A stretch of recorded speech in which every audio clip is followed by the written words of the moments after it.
Hello students, welcome back to our online video classes. I am Ghazala.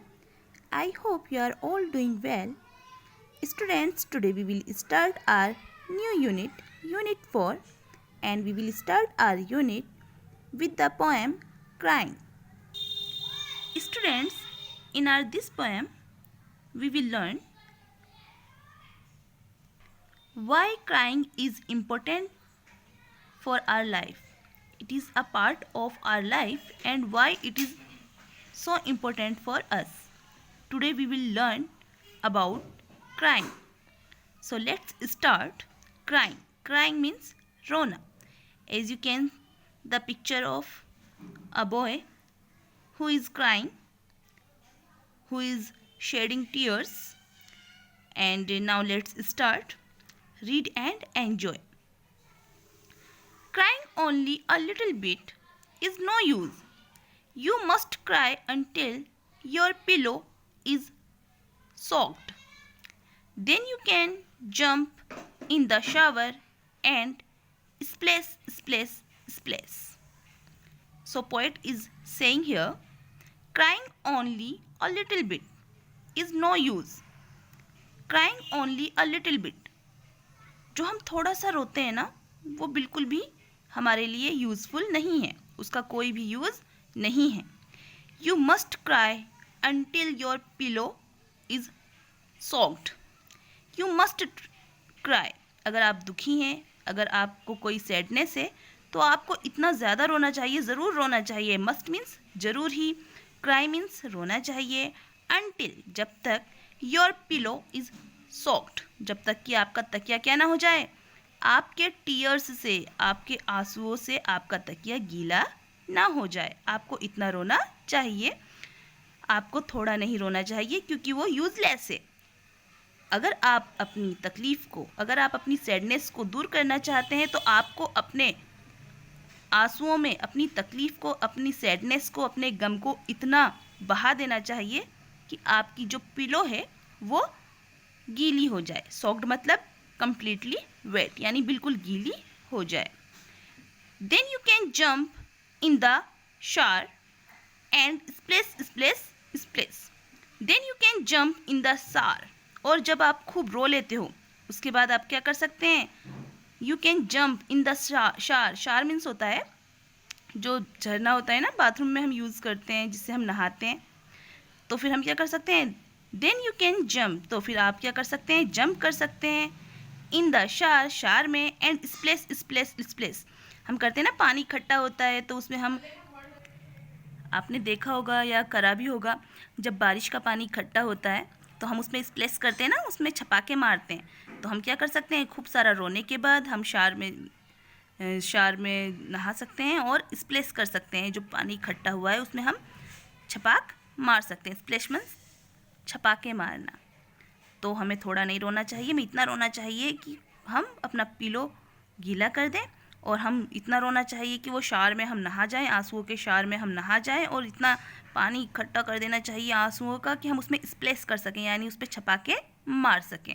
यानी हमें सारी अपनी जो हमारे अंदर, हमारे मन में जो तकलीफ़ है, जो गम है, जो सैडनेस है, जो मायूसी है, सारा आंसुओं में उन्हें निकाल देना चाहिए.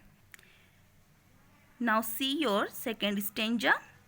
Then you can throw upon your window and ha ha ha.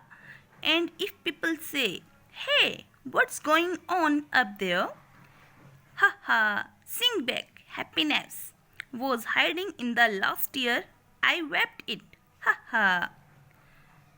तो सेकेंड स्टेंजा जो है इसमें पोएट बोलता है, then you can throw open your window. फिर आप क्या कर सकते हैं, आप अपनी विंडो को खोलकर, अपनी जो आपकी घर में जो विंडो है, आप अपनी विंडो को खोलकर उस पर से क्या कर सकते हैं, देख सकते हैं, झांक सकते हैं. एंड हा हा हा हा, और क्या कर सकते हैं, खूब ज़ोर ज़ोर से हंस सकते हैं. एंड इफ़ पीपल से, अगर लोग आपसे पूछते हैं, अगर आपको ऐसे हंसते हुए देखकर अगर लोग आपसे पूछते हैं, hey what's going on up there, वहाँ क्या हो रहा है, तुम क्या कर रहे हो, व्हाट्स गोइंग ऑन, क्या चल रहा है, अप देयर वहाँ ऊपर, हा हा, तो आप हंस के बोलिए, सिंग बैक गाते हुए बोलिए, happiness was hiding in the last year. जो हैप्पीनेस थी वो कहाँ थी, मेरी हैप्पीनेस जो खुशी थी वॉज हाइडिंग, वो छुपी हुई थी, इन द लास्ट ईयर, मेरे आखिरी आंसू में, आई वेप्ट इट, और मैंने उसे रो दिया, हा हा। तो जो खुशी थी वो मेरे आखिरी आंसू में छुपी थी जिसे मैंने, और इसलिए मैं रो दिया। क्या कर पाने के लिए, उस खुशी को पाने के लिए, जो आखिरी आंसू था मैंने उसको भी क्या कर दिया, अपनी आंखों से बहा दिया उस खुशी को पाने के लिए। फिर आप क्या करेंगे, हा हा हंसेंगे। Its poet name is Galway Kinnell. तो students, I hope you enjoyed this poem and you have learned many things about this poem. So crying, it is also very important part of our life, and इसलिए जब कभी भी रो तो दिल खोल के आराम से अच्छे से रो लो, ताकि हमारे मन में कोई मायूसी ना रहे। Okay, now see it's new words. Students, what you will do, beta, you have to prepare unit 4. You will draw pictures for unit 4, then you will write your poem with your poet name, then you will write these word meaning. First word is soaked. Soaked means completely wet, जब बिल्कुल होता है ना गीला, completely wet, wet means गीला, और completely मतलब पूरी तरह से।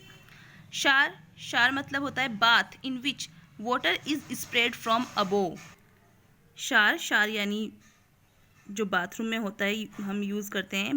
Bath in which water is spread from above, ऊपर से जो झरना होता है ना बाथरूम में हम यूज़ करते हैं, जिससे पानी पूरे फैल जाता है पूरी तरीके से, इट इज़ कॉल्ड शार।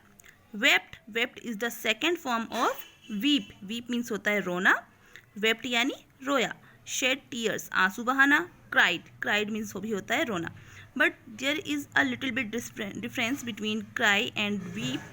क्राई वो होता है जब हम ऊपरी तौर से रोते हैं, और वीप होता है जब हम बहुत गहरे सदमे में होते हैं, दुख में होते हैं, और तब रोते हैं।